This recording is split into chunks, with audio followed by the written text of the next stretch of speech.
In the United States, the death penalty has a complicated history. But wherever and whenever it's been legal, someone has to be the one to tie the noose, flip the switch, or administer the injection.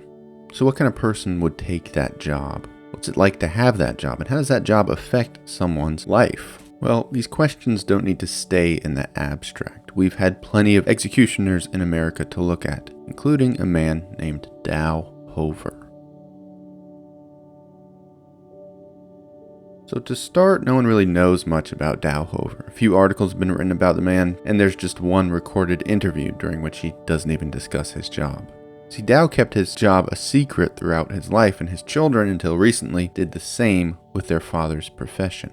We do know that Dow Hover was born in the year 1900 and lived his entire life in the small town of Germantown, New York.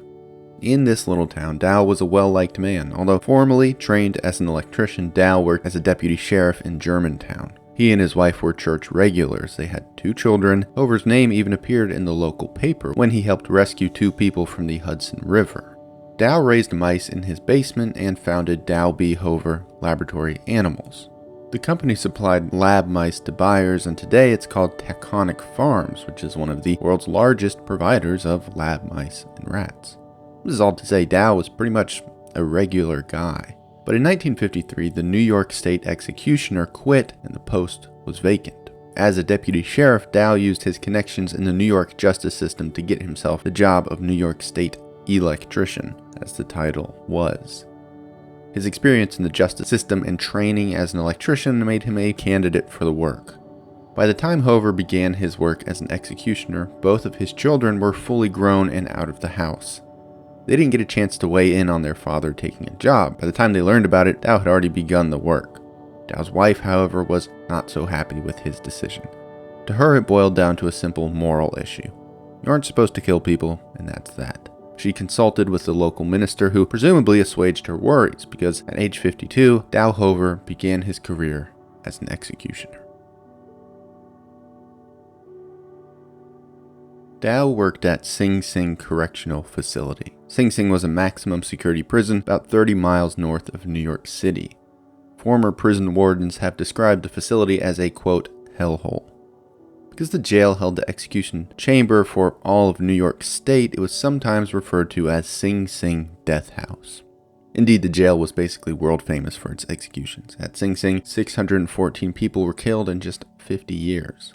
As New York State electrician, Dow Hover would wait for letters in the mail summoning him for executions at Sing Sing. He would get paid $150 plus gas money to drive about 80 miles to Sing Sing and execute prisoners. It was basically freelance work. He would get paid with each time he operated the electric chair, but otherwise spent no time at the facility. Hover kept all of this a secret. On his late night drives to Sing Sing, Hover would change the license plates on his car to avoid being identified. The only people who knew about his work were his wife, children, and pastor. During his job, Hover killed 44 people, including a couple of teenagers. Hover never talked about the work. Indeed, there exists one interview with Dow Hover, which was recorded in 1985. Any discussion of his role as an executioner is eerily absent. The interviewer never asks about it, and Dow never brings it up. But in the 2000s, his children granted an interview to the Village Voice to discuss their deceased father's career. In that interview, Hover's daughter describes him as cold and unemotional. She says he never held her hand, offered physical touch, or even said, "I love you." In her words, executing people, quote, would not have been an issue for her father. In fact, she believed that he enjoyed the work. Her brother disagreed with this assessment, saying that it did cause him a significant amount of internal struggle. Whatever the case may be, Hover's later life was plagued by stress and grief. After New York stopped giving the death penalty, Hover spent his days taking prescription pills to fight off a never-ending series of intense migraines. His children believe these to be stress-related from his former job. Dow Hover died in 1990 at the age of 89. According to his death certificate, his death was due to undetermined circumstances. But the reality seems a lot more conclusive. Hover's grandson found him in his car with the windows open in his garage. The garage was full of exhaust fumes. Hover's arms were crossed over his chest. His body was cold to the touch. Dow Hover almost certainly committed suicide. The idea of life catching up to an executioner is nothing new. John Hulbert was New York State executioner from 1913 to 1926. Throughout the final years of his tenure, Hulbert's health had begun declining rapidly. Hulbert himself said, "I just got tired of killing people." One night, as he was about to activate the chair and carry out an execution, Hulbert collapsed. He was revived by the prison doctor and stayed in the prison hospital for a week. Shortly after being released from the hospital, Hulbert shot himself with a revolver. Hulbert's successor, Robert G. Elliott, oversaw 387 executions across 6 states. Elliott's identity eventually was leaked to the public just a year after he started his job. Angry letters flooded his mailbox until one day someone firebombed his home. In his memoirs, Elliott later wrote that, "I hope the day is not far distant when legal slaying, whether by electrocution, hanging, lethal gas, or any other method, is outlawed throughout the United States." Jerry Givens was Virginia's state executioner from 1982 to 1999 and executed 62 inmates. Up until his death, Givens was at the forefront of a movement to end the death penalty. He's gone on record as saying the biggest mistake of his life was taking the job as state executioner. With all that said, expressing some great sympathy seems kind of misplaced. This is especially true when you consider that thousands of people worldwide have been wrongfully executed for crimes. In the United States, that number is 197. Joe Arity was accused of the rape and murder of a 15-year-old in 1936. Police manipulated Joe into giving a false confession. Joe, then 21, was severely autistic and had the mental capacity of a 6-year-old. Arity spent his time on death row playing with a toy train given to him by a prison warden. That warden called Arity the happiest prisoner on death row.